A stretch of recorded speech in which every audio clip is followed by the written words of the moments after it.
AC shoots the breeze with Gabriel Agbonlahor. Hey, Gabby, how you doing today? I'm good, thank you. How are you? Very, very well, thank you. Are you recovered from celebrating Aston Villa staying in the Premier League? Yeah, I'm just about recovered. It was a wild few parties, but yeah, delighted for everyone associated with the club. It's great news for everyone. And did you think they'd stay up? You Are know you what? confident? I was always quite optimistic, but I always wanted to show optimism when they were in a bad way. And I thought when you've got players like Grealish, you've always got a chance, and that proved the ceiling of the staying up for Aston Villa. So yeah, I was optimistic, but I'm happy they did it.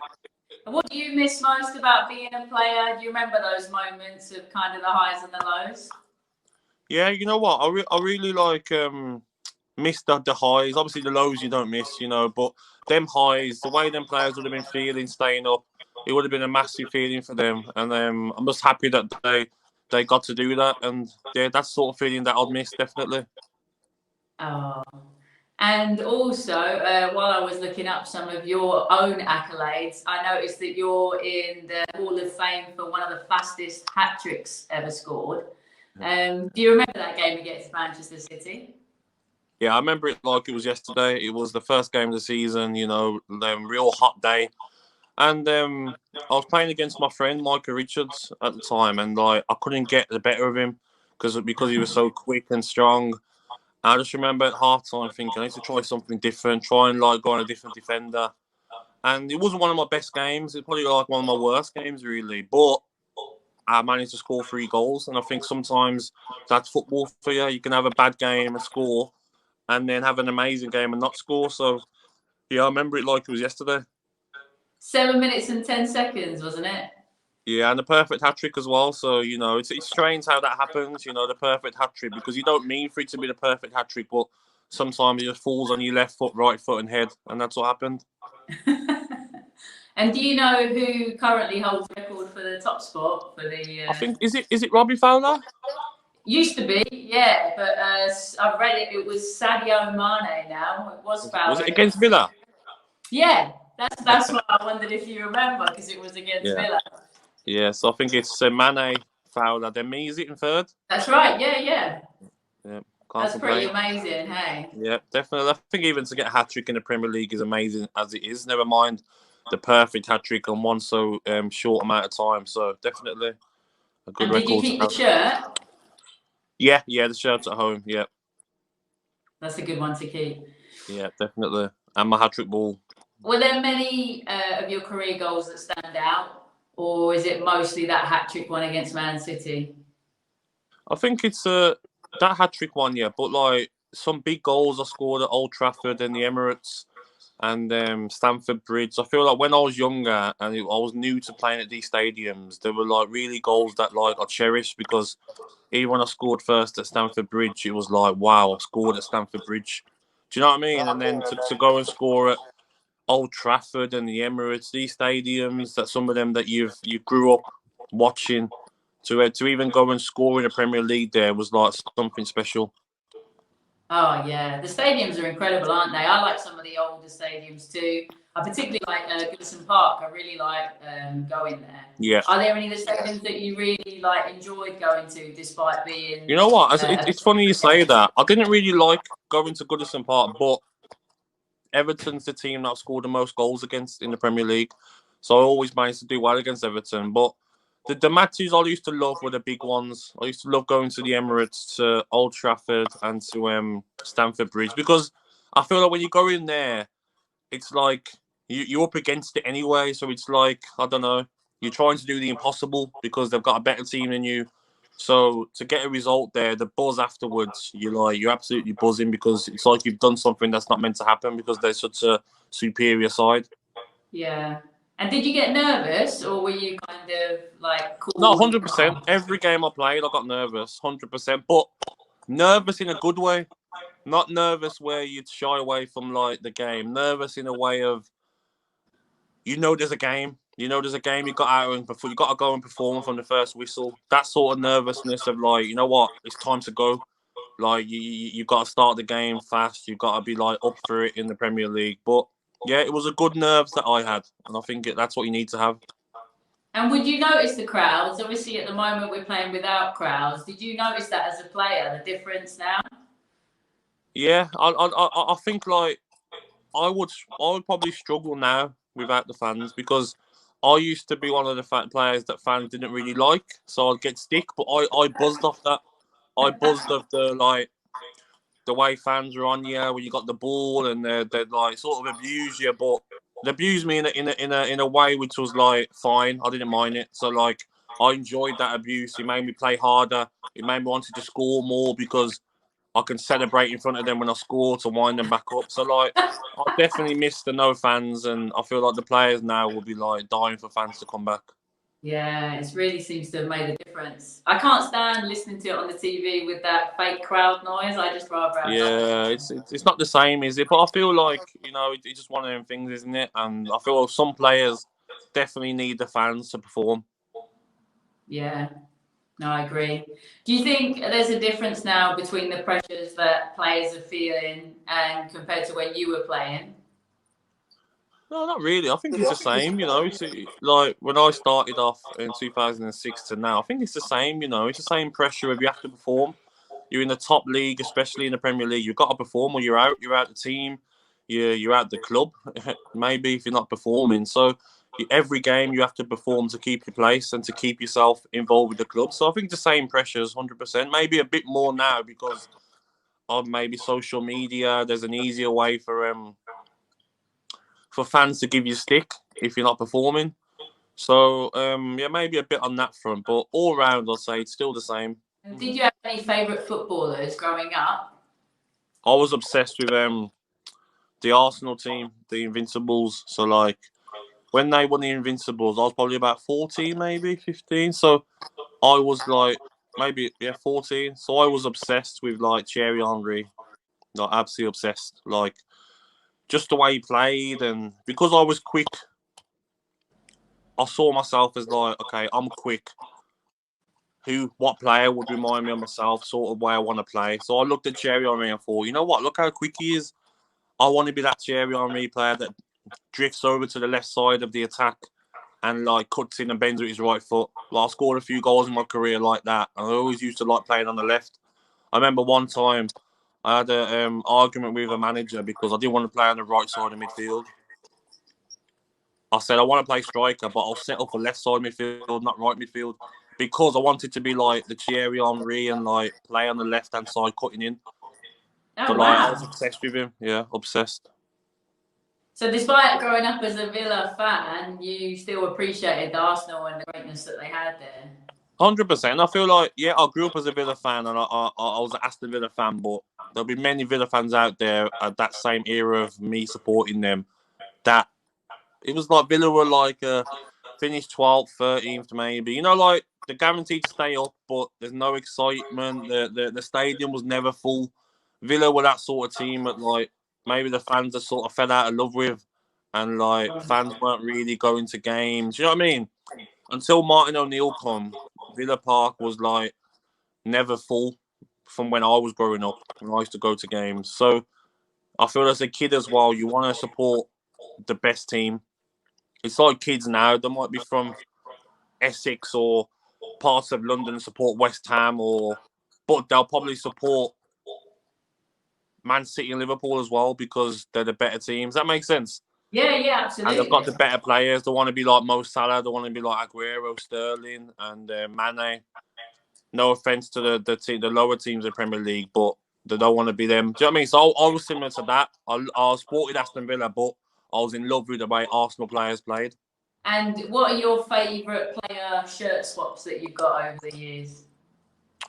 So the best one I've got is Thierry Henry's when he come back to Arsenal for the second spell.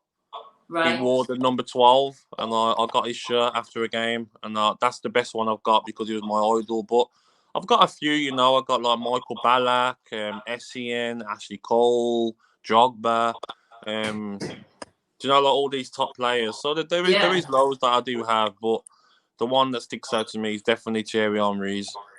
So apart from Thierry, there's a lot of Chelsea ones on there. Yeah, I think because we I don't know, we had some exciting games against Chelsea, and I'll never swap shirts if we lost. So I'd only swap shirts with the better teams, and if we got a result, drew or won. I think we got some decent results against Chelsea, so that's why I swapped shirts with them. Mentioned that you obviously played for England. I mean, I'm a bit older than you. You're 33. You were born in '86. Yeah, 33. Yeah. So 1986, Mexico '86 is the first World Cup I remember. Which is the first World Cup that you remember? And was there anyone that stood out? I think it was the World Cup when was it Michael Owen scored that goal against Argentina? Was it where he ran through? I feel like it might have been 1998, maybe. Right. Okay. France Yeah. '98. Yeah, I think it might have been. And Owen scored that goal, didn't he? Where he ran past a few players and scored. That was the one I remember of Michael Owen playing and them superstars. So you were always kind of into football. Oh yeah, yeah. My dad said that from when I was 2, 3, I could walk. I was kicking the ball, and I feel like when you got two brothers that were so there's three boys, so there's three of us, and there was only 3 years gap between us all, so it was quite close. People used to think we were triplets. So when you've got two brothers to play football with in the garden, and I don't know, football was just a big thing in the family, and my dad wanted us to be footballers. So I think everything just clicked. I wanted to play football. My dad wanted me to play football. My brothers liked football. It was just a football house. We could only watch TV if it was football. Do you know what I mean? We was football, football, football, addicted to it. At school, I was my shoes were a mess. My shirt was sweaty from playing football in the playground. It was football, football only. I think that's what you have to be nowadays to make it. You got to be obsessed with it, I feel. Yeah. And did you have any superstitions before games? Things that you used to do religiously? I used to always have a Red Bull. That's it, yeah. A red? Oh, as in to drink. I was Yeah, thinking. yeah. I had the feeling of I need a Red Bull to sometimes wake me up a bit. Before you go out though. So 10 minutes before we went out, I'd have a Red Bull, sort of wake me up. Right. But it wasn't like left sock on first or right boot or anything like Oh that. no, nothing like that. No. No. Just get my boots on and go out and play. Nothing like Crack that. on. Yeah. Do you have any regrets when it comes to your career so far? Yeah, 100%. Loads of regrets. I think every player will, but I've got different regrets of um, maybe I feel like the way it ended at Aston Villa will definitely be a lifetime regret. For the great years I had there, I feel like it should have ended in a better way. But when I look back on my whole career, if someone had told me at 12 years old you're going to play 391 games for Aston Villa and score 84 goals, I would have laughed at them. To be their top scorer in the Premier League ever. So yes, there's regrets, but I think every player will have regrets in their career, but it's something you have to deal with and then move on. Yeah. That's one of the things I was going to ask you. If you could go back to your 15-year-old self and give them any words of advice, what would it be? I feel like I was lucky as a 15-year-old. I had very, very, very strict parents. So my advice for a 15-year-old now would be just concentrate on your football. Just concentrate on football because they're the years that will help you to make it. You'll be one step ahead of the other kids that aren't training hard and aren't going to training and stuff. It is hard. I feel like if I didn't have them parents, then I would have definitely not been focused. I would have wanted to be out with my friends after school and on weekends. Even as a 15-year-old, I would have wanted to be out on the front of the house on the streets with my mates. But because I had strong, strict parents, I didn't have the choice. And then some people haven't got them strict parents, so my advice would be try and do it yourself and keep focused, and you got a chance of making it. Yeah.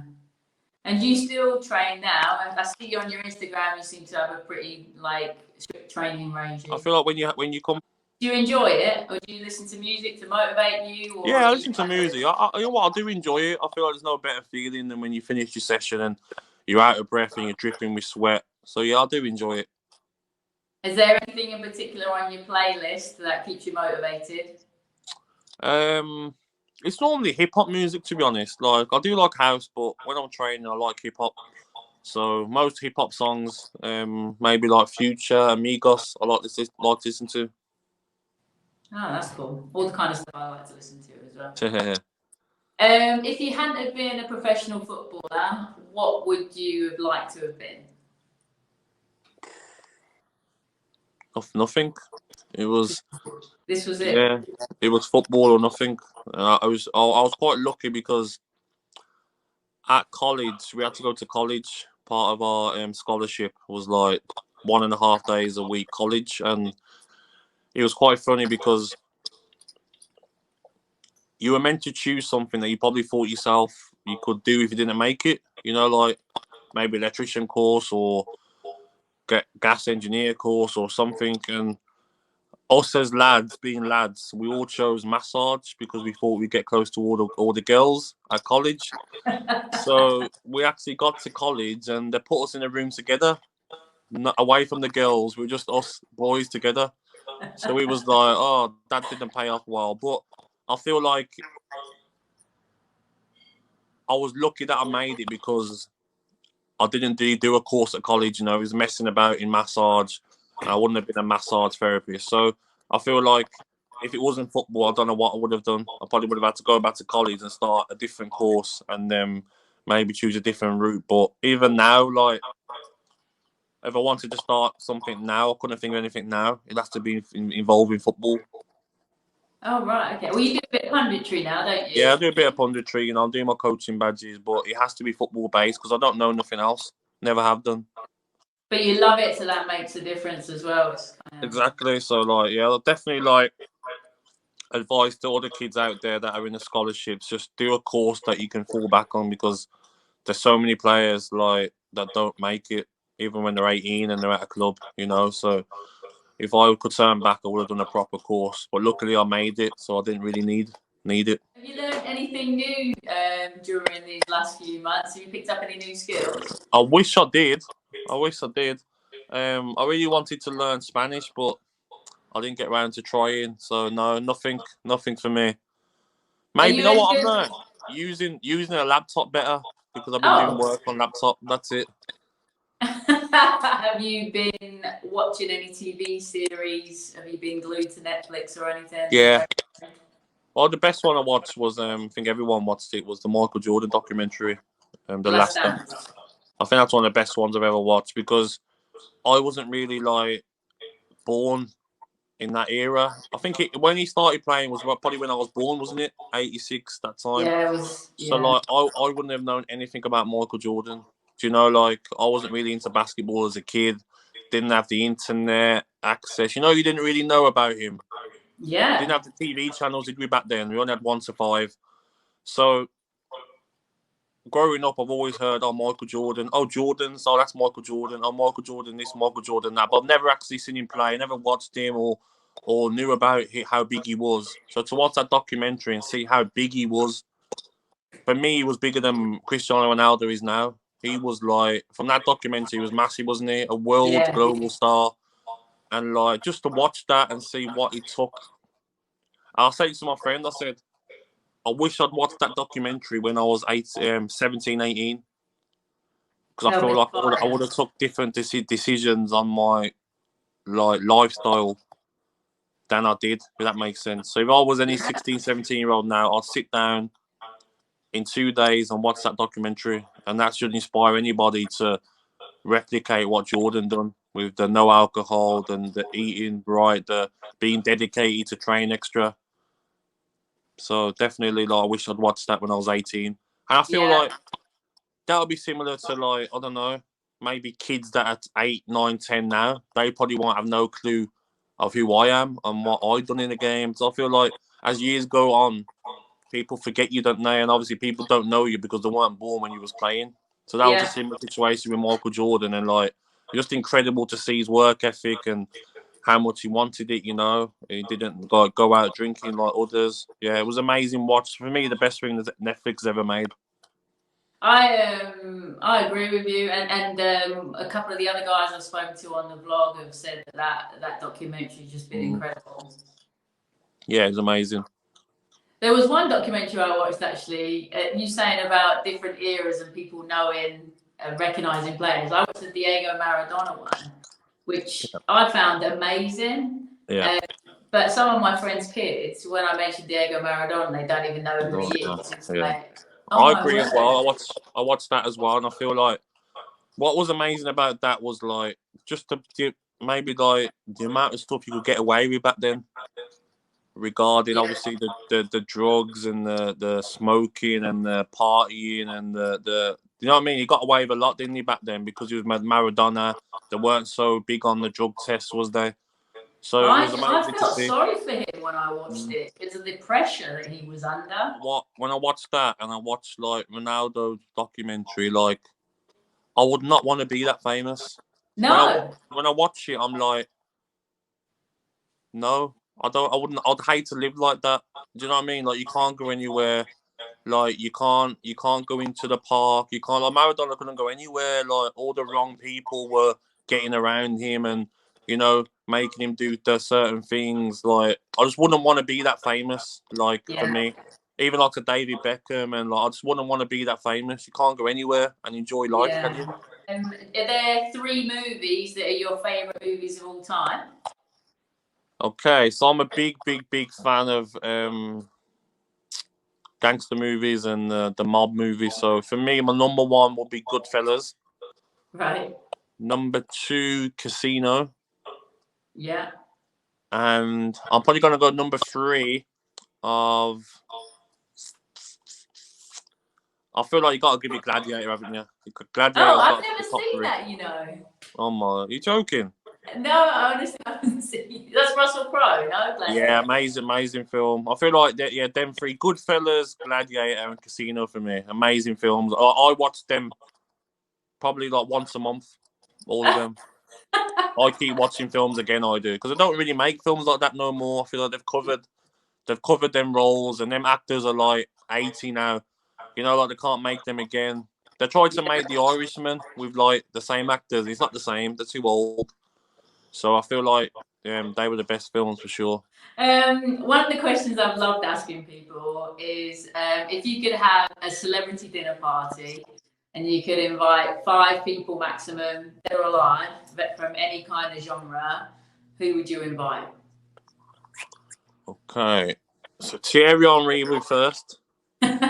Good, consistent. Tough one, isn't it? Probably Denzel Washington. Yeah. Um, I've just watched him in Equalizer 2 actually last week. yeah, I watched that the other day. Tony Soprano. Yeah. If he was alive, he's dead. Gandolfini, isn't it? Yeah, he's dead, isn't he? But yeah, that's 3. Maradona and Messi. Wowzers, that'd be an interesting one. I know, I'd have to learn Spanish, wouldn't I? But Yeah. You said you're doing your coaching badges at the minute. What stage are you at? So I've got to go to Belfast in 10 days to do another 5 days, and I'm done. I've completed my UEFA A and UEFA B. Oh, okay. Yeah, so I'm looking forward to that. And then you're looking to go into a coaching role at a club? Yeah, I'll see. I've always said to myself, when I get the badges done, then I'm going to see how I feel at that time. Do you know what I mean? It might be that I don't want to coach. It might be that I do want to. I feel like I'll know at the right time to pursue that role. Yeah. And you mentioned Micah Richards, your mate, earlier. He's doing quite a bit of punditry at the moment. Yeah, he's doing really well. I was going to say, how do you think he's doing? Yeah, he's doing really well, and I feel like he brings that like positive energy to TV, doesn't he? He's got that good charisma, and like he's funny. So yeah, I feel like it's amazing to have him. Definitely. What do you think of his gear? Yeah, it's actually quite nice. He wore the odd pair of Rascal shoes, but he's all round. He dresses very well. Yeah, no, I'd agree with you on that. Oh, fab. Thank you so much for your time. No problem. I really appreciate it. No problem. I've just got a little quick fire bit now, so I'm going to give you 2 answers, and you just say one or the other. Okay. Early bird or night owl? Night owl. London or Birmingham? London. Cardio or weights? Cardio. Nando's or Wagamama's? Nando's. Cats or dogs? Neither. I'm not an animal guy. I don't really like. I'm not an animal person, but dogs. Beach or pool? Pool. Messi or Ronaldo? Messi for sure. I'm going to know the answer to this one now, but Miami or Dubai? Miami. Cocktails or mocktails? Cocktails. Club or country? Country in football, you mean? Yeah. Yeah, I feel country because there's many players that have played in the Premier League at a high standard, haven't got England caps, and it's something that like you can't buy. You know, when you're older, it's like a bit of a bragging. You know what I mean? If you got an England cap, it's like it's a big honour, isn't it? Absolutely. So they'll definitely like country. Staycation or vacation? Vacation. And finally, work hard or play hard? Work hard. That's probably the new you. Yeah, but you know what though? I feel like when you say work hard, play hard, I feel like it's both because I worked hard as a kid, as a teenager to make it, and then my career I worked hard to stay at the top level for so long. But at all that time, I played hard as well. So it was both. Does that make sense? Yeah, absolutely. Most people say both. It's allowed. It's okay. I'm not that strict. 100%. But I do understand that like some people who maybe want to like, if you want to make it to the top, and you want to stay at the top, then you need to work hard. If you just want to make it to the top and like, have a decent career, then it's work hard, play hard. So Absolutely. it depends what you're after, isn't it? The balance. Yeah, definitely.